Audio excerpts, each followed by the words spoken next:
So, for the purpose of the show, we really wanted to capture the immigrant refugee voice.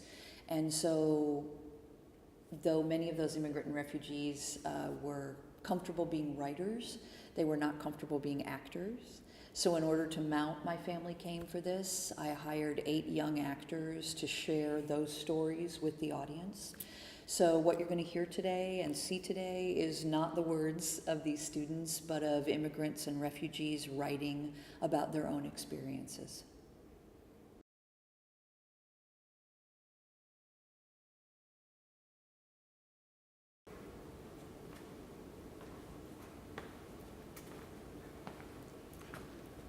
No one leaves home unless home is the mouth of a shark.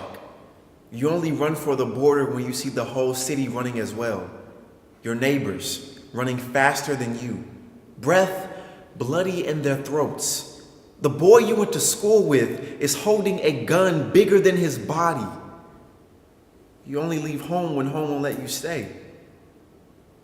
And even then, you carried the anthem under your breath, only tearing up your passport in an airport toilet, sobbing as each mouthful of paper made it clear that you wouldn't be going back. You have to understand that no one puts their children in a boat unless the water is safer than the land. No one burns their palms under trains beneath carriages. No one crawls under fences. No one wants to be beaten, pitied. No one chooses refugee camps. I want to go home, but home is the mouth of a shark. Home is the barrel of the gun, and no one would leave home unless home told you to quicken your legs. Leave your clothes behind. Drown, save, be hunger, beg, forget pride. Your survival is more important.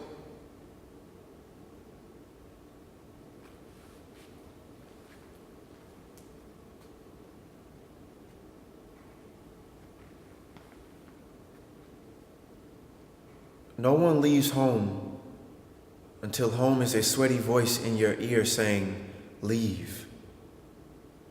Run away from me now. I don't know what I've become, but I know that anywhere is safer than here.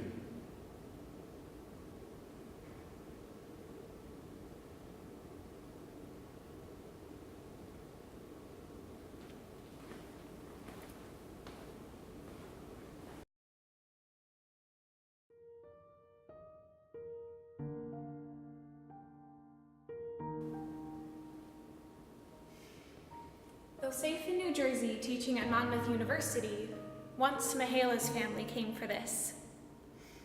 A neighbor calls in. She could smell my mother's yeast, so she's brought 2 eggs and a cup of sugar. No trading. Let this be for the soul of her late son Stefan, who wanted revolution all his life. Also, she's a tad worried. Only minutes ago, my father stepped on the bus for the train station. Pajamas were sticking out of his suit, pants, and jacket, mud-caked already. This revolution stuff messes up people badly. Mother shuts the door. She plants a knife in my hand, stabs.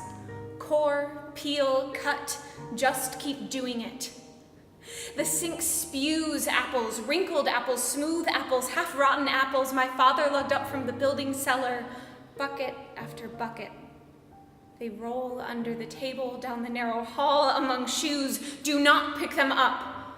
Just core.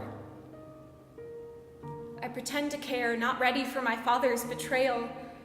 They go like people. Just pour the rot if they're rotten. Push the knife hard with the wrinkled. We core, peel, cut until the firing squad assumes position.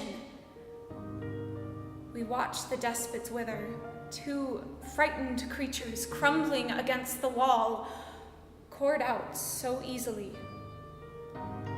On the Capitol Street, an army of children keeps firing at parents and brothers, too frightened to stop. No one knows whose fingers command the bullets, who's carting away the bodies.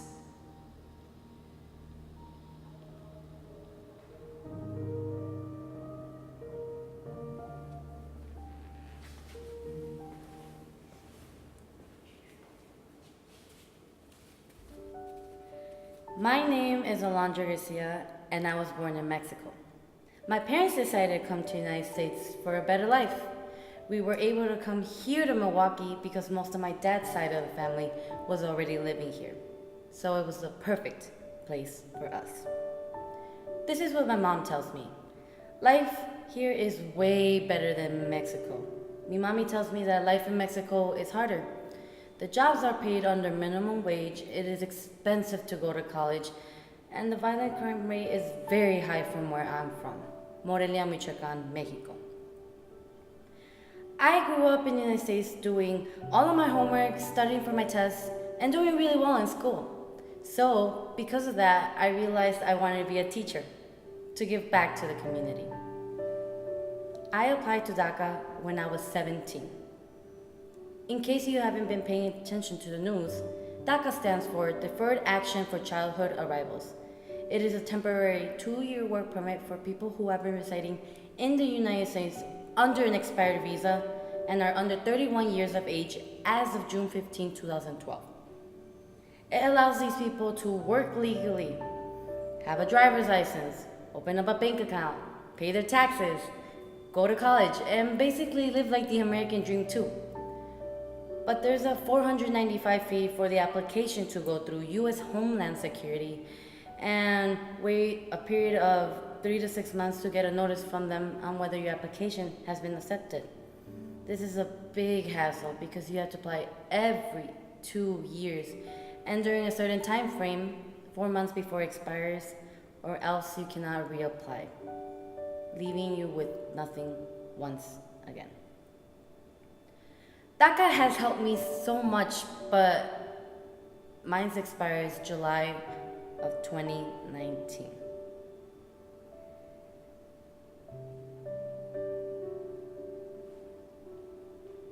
This is very heartbreaking for me because by the time my work permit expires, I would have graduated from college with a degree in elementary education, Spanish, and communications. I would not be able to legally work. All of my dreams and goals in life would come to a stop because of what one man dictated about us, the illegals.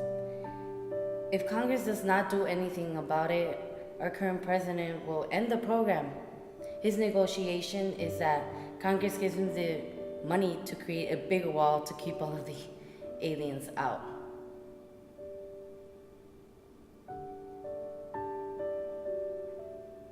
I pray day and night that Lord God hears our prayers and that this does not happen.